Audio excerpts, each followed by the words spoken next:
Well, howdy YouTube, Unky Joe here, Unky Joe's Playhouse. Today, it's time to get my main rig back up and running. So let's get it started right now.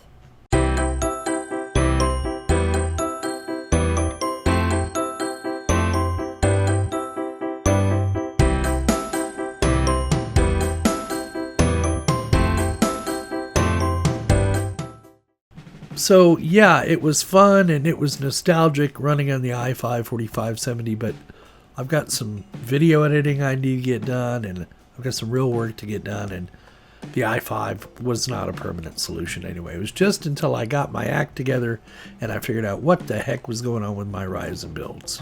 So if you watched any of my videos on my previous Ryzen saga, you knew I had a comedy of errors. I had a bad Ryzen 5 3600 CPU, I had some bad Corsair Vengeance RAM, and I just managed to go down the rabbit hole and chase my tail around until I finally isolated these items on my bench and figured out what the heck my problem was. So those were the two problems: bad RAM, bad CPU. First time I've ever had a CPU of any brand fail on me. Not the first time I've had RAM fail though, so that wasn't that big of a surprise. So as you know, I have these lovely Gigabyte B450 Aorus boards. I have the Pro Wi-Fi board and I have the Aorus B450 Aorus M motherboard, which is the board I decided to go with on my build here. The Pro Wi-Fi is going to stay on the bench unit behind me. And the main reason is because of the case I've chosen, as you can see in this video. The case I chose requires that Aorus B450 Aorus M motherboard in there. Because of the way Gigabyte does their little backplane or backplate, the case won't allow that Pro motherboard to be in there. That's no big deal. I don't really care. I'm looking for stability. So I paired that with a Ryzen 5. I went ahead and bought another Ryzen 5 2600 CPU. Now, why did I do that? Well, frankly, I don't need PCI Gen 4 right now. And the price performance on that Ryzen 5 2600 for me was right at the sweet spot. I think I paid, I don't even remember, $120 for that processor. So to me, that was money well spent. Now, I went ahead and I took a chance on Corsair again because I really do like their RAM. And I bought some more Corsair Vengeance DDR4 3200 megahertz RAM. Paired that with that Ryzen 5 2600 processor. I've got a in-win case, as you can see, that I put this unit into. I've also paired that with a Seasonic modular 650 watt power supply, so it should have plenty of power to get me into the future. And then I also have a Gigabyte RX 570 AMD video card that I picked up off of eBay a few months ago. That was originally in my old systems that I've had the problems with the Ryzen and the RAM on before. So no new parts there, just a new CPU and new RAM. I put this together on the bench, as you can see in these videos. Tested the hell out of it, made sure it wasn't going to be a problem. It isn't a problem. It was running stable. I've run Ada on it overnight. I've run memtest on it overnight. And I feel confident that the unit is stable. So I put it all back together, and this is what I ended up with.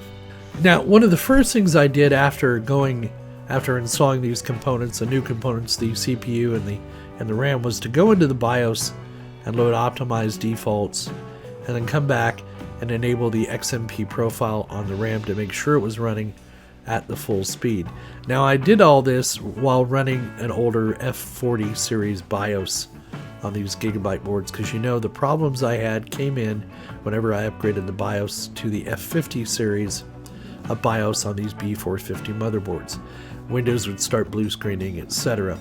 Now, I installed Windows 10 on a clean install on a separate SSD because, again, I'm testing this unit. I want to make sure it was stable.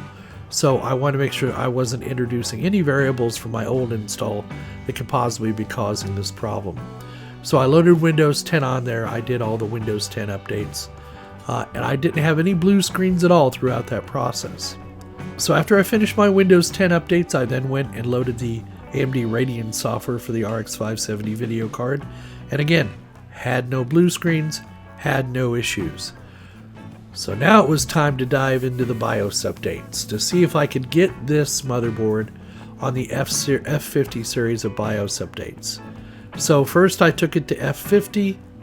The update went successfully. I had no blue screens, no runs, no drips, no errors. It passed all the tests overnight. So then Gigabyte has recently released, I believe, the F51B BIOS, if I'm correct, if I remember correctly. I'll check it before the end of the video and let you know for sure.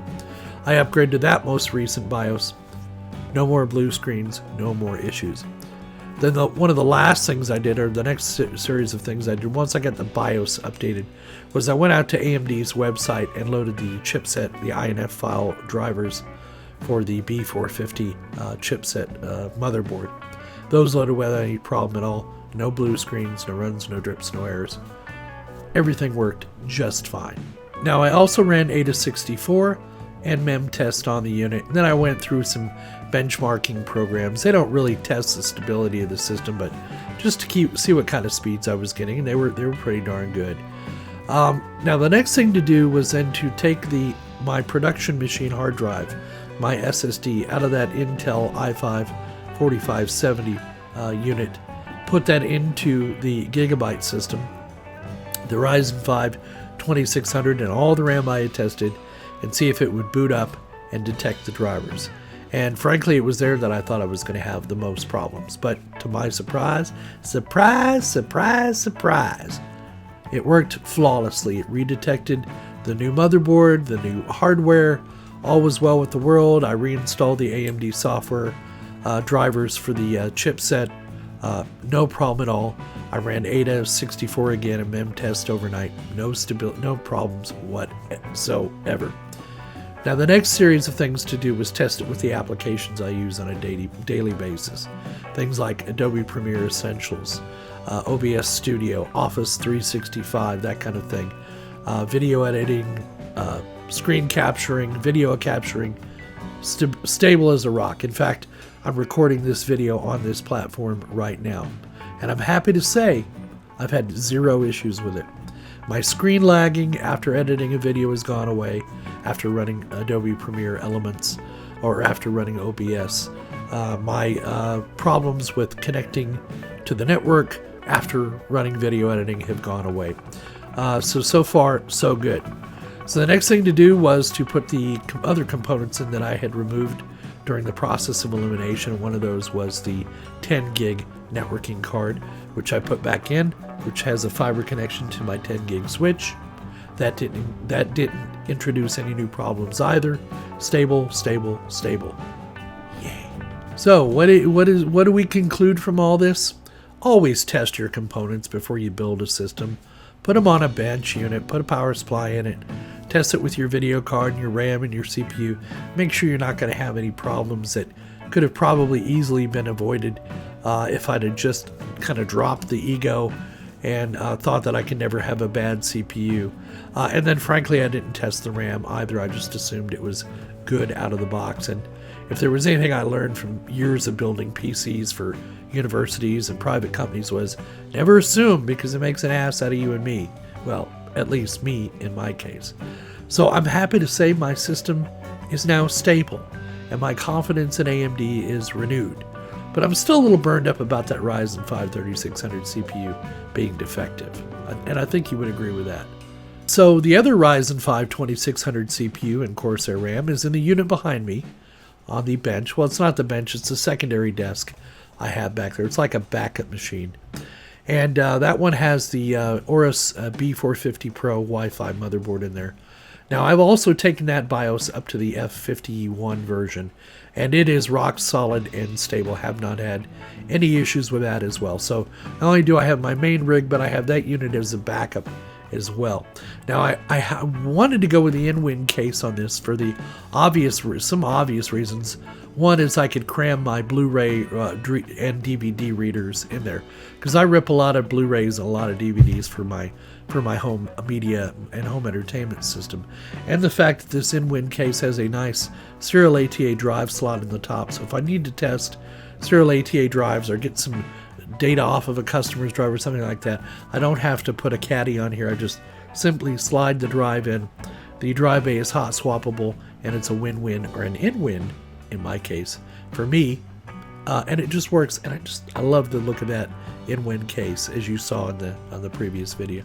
So at the end of the day, all is well, and it just, again, I'll re-emphasize, test your hardware. Don't assume just because it comes in a new shiny box that all is well with the world, because in my case, as you see, I had a failed CPU, never happened before, and failed RAM. So hopefully AMD will get that CPU back to me as quickly as possible. I do have another motherboard to put that into.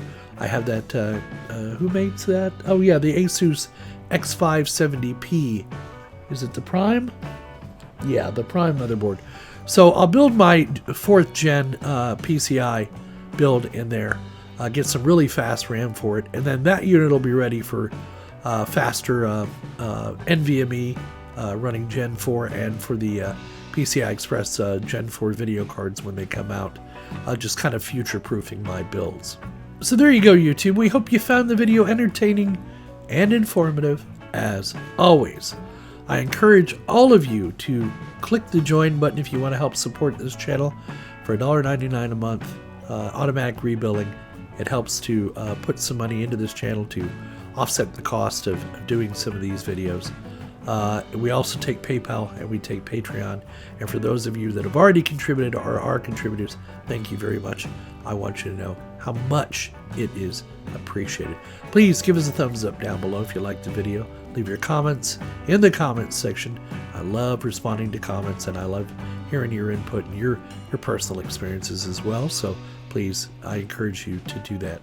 Don't forget to come back and see us again. And please don't forget that we will see you and you and you and you and you on the other side.